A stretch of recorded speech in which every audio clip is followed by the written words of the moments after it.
The Wonder Boy Carl James Martin kontra Ruben Tostado Garcia para sa isang non-title Super Bantamweight Showdown. This is Bernardo Concepcion and you are watching Suntok Pilipinas. Please subscribe. Thank you. Mga kababayan, kamusta? Welcome po sa Suntok Pilipinas. Ngayong December 7 o December 8 naman ng linggo ng umaga dito sa Pilipinas. Sasabak muli sa ibabaw ng lona at dadayo para sa pangalawang pagkakataon sa Mexico si Wonder Boy Carl James Martin. Tutungtong mismo sa teritoryo ni Ruben Tostado Garcia sa Tijuana, Mexico para sa isang non-title bout dito sa Super Bantamweight. Maarang ito na ang paghahanda ni Wonder Boy para sa kanyang kaabang-abang na world title fight para sa darating na 2025. Ngunit bago yan, idedepensa muna ni Wonder Boy ang walang bahid na kartada nito.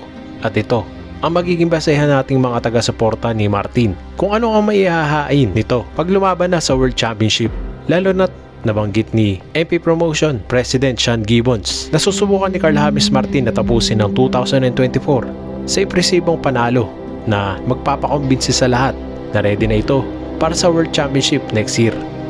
Magugunit ang impresibo ang huling panalo ni Martin na ginanap nitong Setyembre sa Sinaloa, Mexico.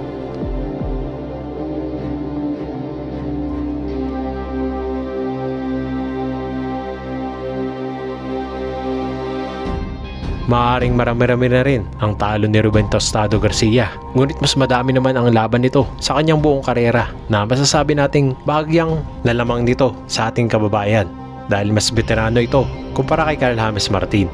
Kaya naman kung magwawagi si Martin tulad ng laban nito noong nakaraang Setyembre sa Mexico, ay tiyak na magiging maganda ang kapalaran nito sa taong 2025. Yan kung maganda ang resulta ng laban nito kontra kay Garcia.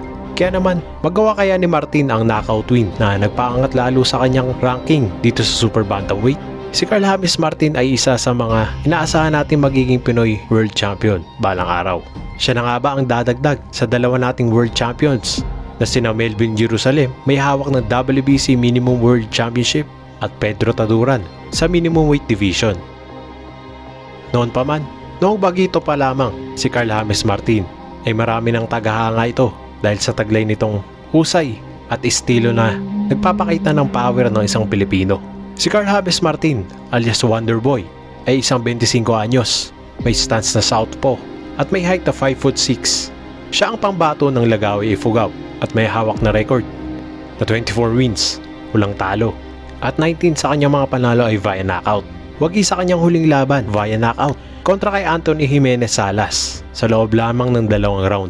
Si Ruben Tostado Garcia ay may edad na 30 anyos, isang orthodox at may height na 5'5". Siya ay may record na 27 wins, 14 na talo, isang draw at 10 sa kanyang mga panalo ay via knockout.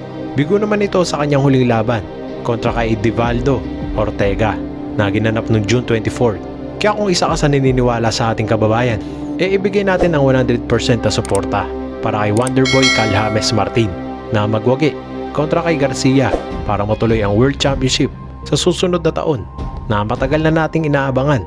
Kaya huwag niyo kalilimutan mag-like, mag-comment at mag-subscribe po sa ating channel. Salamat po.